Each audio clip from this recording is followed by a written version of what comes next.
Hello दोस्तों, स्वागत है आप सभी का फिर से एक नए वीडियो में। तो दोस्तों, आज की वीडियो में हम लोग बात करेंगे क्लास 10th का न्यू मॉडल पेपर जो है उसको हम लोग इस वीडियो में कवर करेंगे। टोटली हम लोग 48 क्वेश्चन को करेंगे इस वीडियो में, तो आप लोग पूरा वीडियो को कंटिन्यू देखते रहिएगा। तो देखिए, हमारा पहला क्वेश्चन यहाँ से बोला जा रहा है, समतल दर्पण कैसा होता है। तो समतल दर्पण जो हमारा होता है ना, या आपतन कोण परावर्तन कोण के बराबर होता है। आप लोग ऑप्शन नंबर यहाँ पर भी याद रखिएगा, क्या होता है, आपतन कोण बराबर परावर्तन कोण। आपतन कोण चूंकि परावर्तन कोण दोनों बराबर होता है। तो चलिए अगली क्वेश्चन को देखते हैं। अगली क्वेश्चन हमारा 2 नंबर यहाँ पर बोला जा रहा है, जब प्रकाश एक माध्यम से दूसरे माध्यम में जाता है तब प्रकाश का अपवर्तन क्या हो जाता है। तो याद रखिएगा, ये हो जाता है हमारा प्रकाश की चाल में परिवर्तन होने के कारण ये हो जाता है। क्या होता है प्रकाश के परिवर्तन में, प्रकाश की चाल में परिवर्तन होने के कारण। तो ये होता है जब प्रकाश एक माध्यम से दूसरे माध्यम में प्रवेश करता है, तो ये किसके कारण होता है। तो ये होता है प्रकाश की चाल में परिवर्तन के कारण, यानी ऑप्शन नंबर हमारा यहाँ पे ए सही हो जाएगा। अब चलिए अगली क्वेश्चन है हमारा 3 नंबर। यहाँ पर कहा जा रहा है, क्लोरोफिल का वर्णक कैसा होता है। आप लोगों को मैंने काफ़ी बार पढ़ाया हुआ है, क्लोरोफिल का रंग कैसा होता है, तो वो हरा होता है, यानी कि ऑप्शन नंबर ए यहाँ पे हमारा सही हो जाएगा। अब अगली क्वेश्चन आप लोग देखिएगा, 4 नंबर क्वेश्चन है, रक्त में आयरन की कमी से होने वाला रोग कौन सा होता है। तो ये हमारा एनीफीरिया होता है, ठीक है, एनीमिया रोग होता है। तो ऑप्शन नंबर यहाँ पे आपका सी सही हो जाएगा। किसके कारण होता है, तो होता है रक्त में आयरन की कमी होने के कारण। अब चलिए अगली क्वेश्चन देखिएगा। क्वेश्चन हमारा यहाँ पर 5 नंबर बोला जा रहा है, स्वपोषी पोषण के लिए आवश्यक क्या होता है। तो ये होता है क्लोरोफिल वर्णक, सूर्य का प्रकाश, H2O एवं CO2, यानी कि ऑप्शन नंबर यहाँ पे हमारा जो है ना डी सही हो जाएगा इनमें सभी। आप देखिए अगली क्वेश्चन हमारा यहाँ पर 6 नंबर बोला जा रहा है। क्वेश्चन है, निम्न में से कौन सा पदार्थ लेंस बनाने के लिए प्रयुक्त किया नहीं जाता है। तो मिट्टी आप लोगों को याद रखना है, यानी ऑप्शन नंबर हमारा यहाँ पे डी सही हो जाएगा। अब अगली क्वेश्चन को देखिए।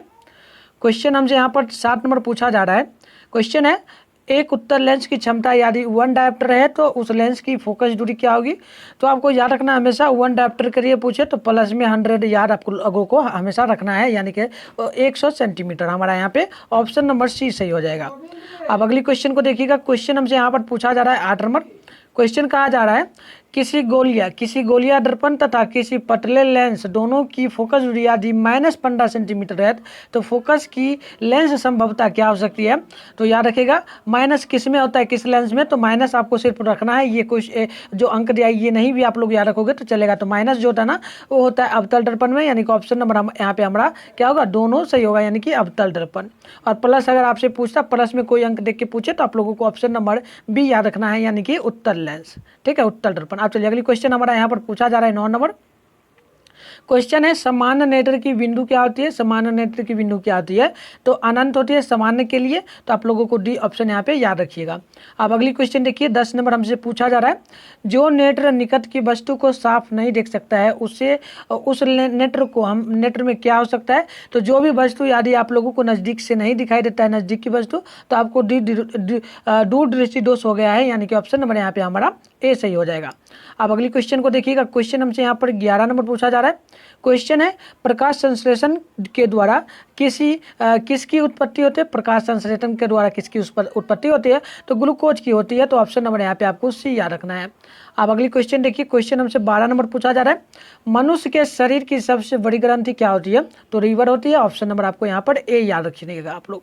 आप चलिए अगली क्वेश्चन यहाँ पर 13 नंबर हमसे पूछा जा रहा है, ग्वाइटर अथवा घेंगा पनपता किससे, मतलब कि ग्वाइटर रोग या फिर घेंगा रोग जो होता है ना वह किसके कारण से होता है। तो ये आयोडीन की कमी के कारण से होता है, यानी ऑप्शन नंबर यहाँ पे भी आपका सही हो जाएगा। अब अगली क्वेश्चन देखिएगा। क्वेश्चन हमसे 14 नंबर पूछा जा रहा है, मानव नेत्र में क्या होता है। तो मानव नेत्र जो है ना वह उत्तर लेंस का बना होता है, यानी कि ऑप्शन नंबर आपको यहाँ पर सी याद रखना है। आप चलिए अगली क्वेश्चन को हम लोग देखेंगे। क्वेश्चन 15 नंबर हमसे पूछा जा रहा है, मानव नेत्र वस्तु का प्रतिबिंब निम्न में से किस भाग पर बनाता है, यानी मानव का जो आंख है वह किस भाग पर प्रतिबिंब को बनाता है। तो आपको याद रखना है ऑप्शन नंबर सी, यानी कि रेटिना पर बनाता है। तो यहाँ पे आपको सी नंबर जो है ना याद करके रखना है। अब अगली क्वेश्चन हमसे यहाँ पर पूछा जा रहा है 16 नंबर। क्वेश्चन है, टिंडर प्रभाव प्रकाश की कौन सी परिघटना को प्रदर्शित करती है। टिंडर प्रभाव जो ना वह कौन सी परिघटना को प्रदर्शित करती है। तो ये करती है प्रकाश का परिकिंडन, यानी कि ऑप्शन नंबर यहाँ पे हमारा डी बिल्कुल सही हो जाएगा। अब क्वेश्चन नंबर हमसे यहाँ पर 17 नंबर पूछा जा रहा है। 17 नंबर क्वेश्चन है, एक कुलाम विद्युत आवेश में कितने इलेक्ट्रॉन समाये आवेश का आवेश के तुल्य होते हैं। मतलब कि एक कूलाम विद्युत आवेश है, उसमें इलेक्ट्रॉन में समाये गए आवेश जो है ना उसका तुल्य कितना हो सकता है। तो ऑप्शन नंबर बी हमारा सही होगा, यानी कि 6.25 × 10⁻18, यानी कि ऑप्शन नंबर यहाँ पे आपको बी याद रखना है। आप चलिए अगली क्वेश्चन को देखिए। क्वेश्चन हमसे यहाँ पर 18 नंबर पूछा जा रहा है। क्वेश्चन बोल रहा है, क्या ध्यानपूर्वक देखिएगा। क्वेश्चन है, एक एमीटर का परिसर यदि 0.3 एम्पियर है और उस एमीटर के स्केल पर डिवीजनों की संख्या जो ना 30 है, तो एमीटर का अल्प मापांक क्या हो सकता है, यानी लेटेस्ट काउंट क्या होगा। तो याद रखिएगा आप लोग, इस प्रकार का क्वेश्चन काफ़ी बार बोर्ड एग्जाम आता है और ये क्वेश्चन काफ़ी भी आया है, इसको आपको याद रखना है। ये हमारा होगा ऑप्शन नंबर डी, यानी कि 0.01A। ठीक है, तो ऑप्शन नंबर डी आपको याद रखना है। अब अगली क्वेश्चन हमारा यहाँ पर 19 नंबर पूछा जा रहा है। क्वेश्चन है थॉय, ठीक है, थॉयरोक्सिन का स्रवण कहाँ होता है। थॉयरोक्सिन का स्वरण जो ना वो कहाँ होता है, तो आपको याद रखना है थॉयराइड में ही होगा, थॉयराइड में ही, यानी कि ऑप्शन नंबर यहाँ पे हमारा ए बिल्कुल सही हो जाएगा। अब अगली क्वेश्चन 20 नंबर हमसे पूछा जा रहा है, मानव में डायलिसिस थैली क्या है, तो ये नेफ्रॉन में होता है। डायलिसिस थैली जो है ना नेफ्रॉन में होता है, तो ऑप्शन नंबर आपको ए याद रखना है।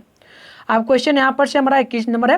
क्वेश्चन है, भोजन का पचना किस प्रकार की अभिक्रिया है, तो भोजन का पचना जो ना या उपचयन अभिक्रिया है, तो ऑप्शन नंबर ए हमारा यहाँ पर बिल्कुल सही होगा।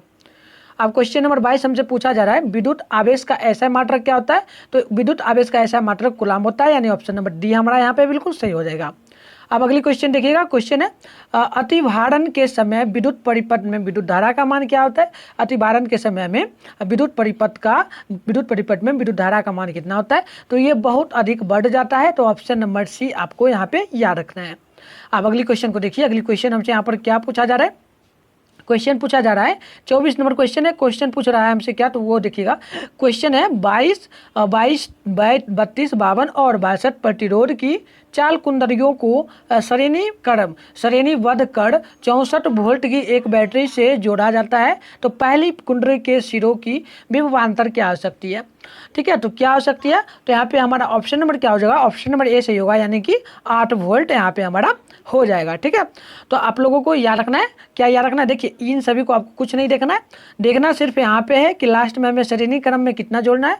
तो श्रेणी क्रम में हमें देखिए क्या जोड़ना है, तो सिर्फ 64 वोल्ट जोड़ना है, तो 64 यहाँ पे लिखना है।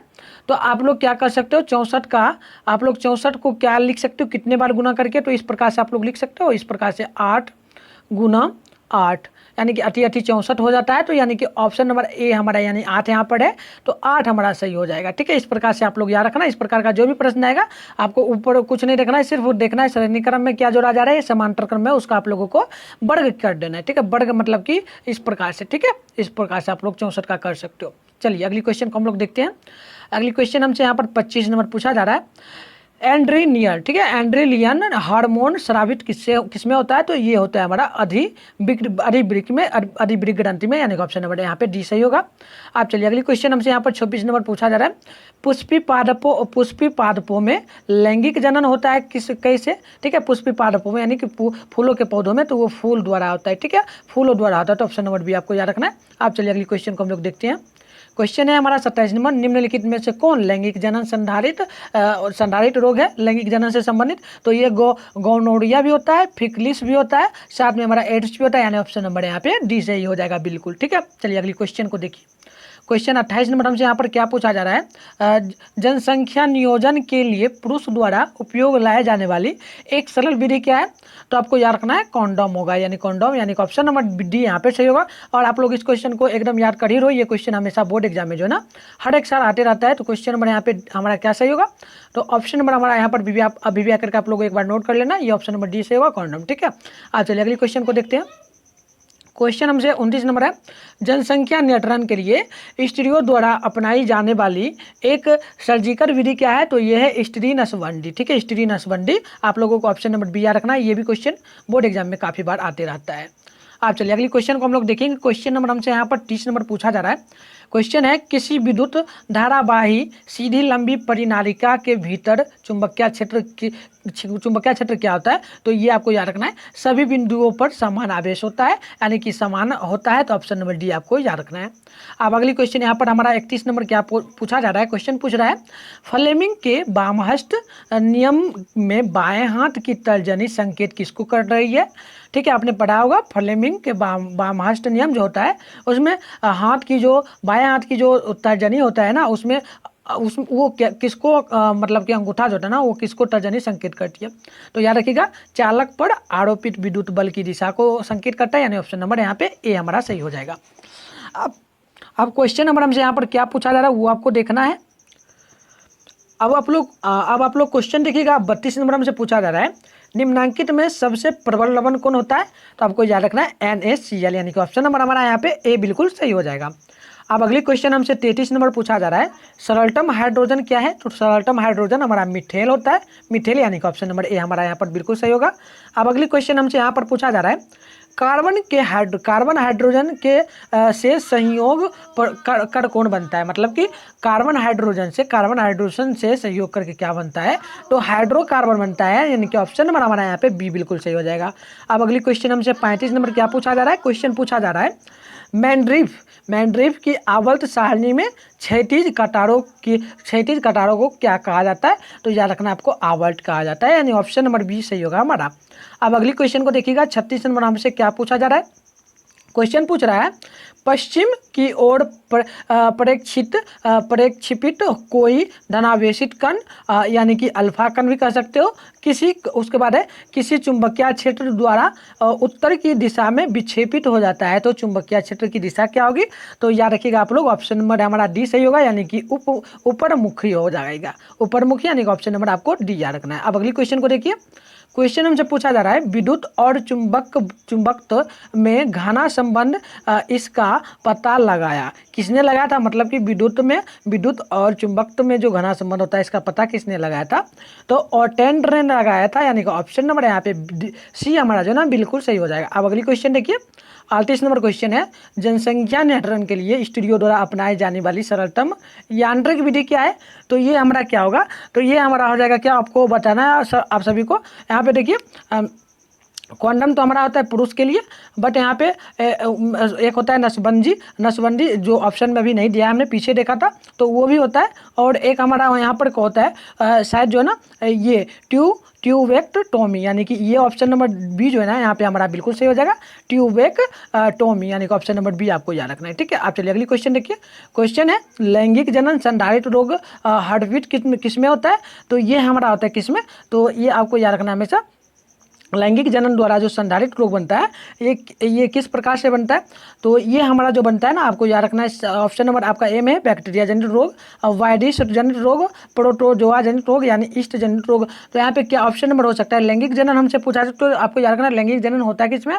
तो ये बैक्टीरिया से द्वारा होता है, तो यानी कि ऑप्शन नंबर यहाँ पे आपको ए याद रखना है। ठीक है, बैक्टीरिया जनित रोग। ठीक है, आप चलिए अगली क्वेश्चन को देखिए। क्वेश्चन जो 40 नंबर पूछ रहा है, मनुष्य में कितने जोड़े गुणसूत्र पाए जाते हैं? तो 23 जोड़े पाए जाते हैं, यानी ऑप्शन नंबर सी हमारा सही हो जाएगा। आप अगली क्वेश्चन को देखिए। क्वेश्चन नंबर 41 कहा जा रहा है हमसे, कीटों के पंख, चमगादड़ के पंख किस तरह के अंग होते हैं? तो मैंने काफी बार आपको पढ़ाया हुआ था पहले भी, ये होगा समृद्धि अंग, यानी कि ऑप्शन नंबर सी सही हो जाएगा। अब अगली क्वेश्चन हमसे यहाँ पर पूछा जा रहा है 42 नंबर, परिनालिका में धारा प्रवाहित होती है, यह प्रदर्शित कौन करता है? तो ये चुंबकीय गुण प्रदर्शित करता है, यानी ऑप्शन नंबर यहाँ पे ए हमारा बिल्कुल सही होगा। आप चलिए अगली क्वेश्चन हमसे यहाँ पर क्या पूछा जा रहा है। क्वेश्चन पूछा जा रहा है गर्म जल प्राप्त करने के लिए हम सौर ऊर्जा, ठीक है, हम सौर जल तापक का उपयोग किस दिन नहीं कर सकते हैं? तो ये बादलों वाले दिन हम लोग नहीं कर सकते हैं, तो ऑप्शन नंबर बी सही होगा हमारा। आप चलिए अगली क्वेश्चन हमसे क्या पूछा जा रहा है, ध्यानपूर्वक आप लोग देखिएगा। क्वेश्चन है, कोई धातु ऑक्सीजन के साथ अभिक्रिया कर उच्च गलनांक वाला यौगिक निर्मित करती है, यह यौगिक जल में विलय है, यह तत्व क्या हो सकता है? तो ये कैल्शियम में होता है, तो ऑप्शन नंबर ए आपको याद रखना है। अब अगली क्वेश्चन है 45 नंबर क्वेश्चन है, खाद्य पदार्थ के डिब्बों पर जिंक के बजाय टीन का लेप होता है, ऐसा क्यों? तो याद रखिएगा, टीन की अपेक्षा जिंक अधिक अभिक्रियाशील होती है, इसी के कारण खाद्य पदार्थों के डिब्बों पे जिंक के बजाय टीन का प्रयोग होता है। तो ऑप्शन नंबर सी आपको याद रखना है यहाँ पे। आप चलिए अगली क्वेश्चन को हम लोग देखते हैं। क्वेश्चन है 46 नंबर, कौन विद्युत का सर्वोत्तम सुचालक होता है? तो एजी होगा, यानी कि ऑप्शन नंबर जो है ना हमारा बी बिल्कुल सही हो जाएगा। अब अगली क्वेश्चन हमसे 47 नंबर पूछा जा रहा है, इथेन का आणविक सूत्र क्या होता है? इथेन का, तो इथेन का आणविक सूत्र जो है ना C2H6 है। तो इसमें सहसंयोजक बंधक कितना बनेगा? तो 7 सहसंयोजक आवर्त बनता है। तो ऑप्शन नंबर यहाँ पे आपको बी जो है ना याद करके रखना है। अब चलिए अगली क्वेश्चन हमसे क्या पूछा जा रहा है? क्वेश्चन पूछा जा रहा है, निम्न में से कौन सा यौगिक ईंधन के रूप में इस्तेमाल किया जा सकता है? तो इथेनॉल को हम लोग कर सकते हैं ईंधन के रूप में, जलावन के रूप में। तो ऑप्शन नंबर ए आपको याद रखना है। तो दोस्तों अब हम लोग यहीं पे वीडियो को समाप्त करेंगे। हमने टोटली पहला जो मॉडल पेपर जारी किया गया है बोर्ड के द्वारा, बिहार बोर्ड के द्वारा, उसको हमने देख लिया है। अब हम लोग अगली मॉडल पेपर जो है ना उसको भी जल्दी लाएंगे। उससे पहले आप लोगों से एक ही गुजारिश करेंगे, आप लोग हमारे चैनल पर न्यू हो तो आप लोग जल्दी से चैनल को सब्सक्राइब करके बेल आइकन को ऑल पे प्रेस कर दो, जिससे आपको इसी प्रकार से जो है ना तैयारी करवाया जाएगा हमेशा के लिए, मतलब एग्जाम तक।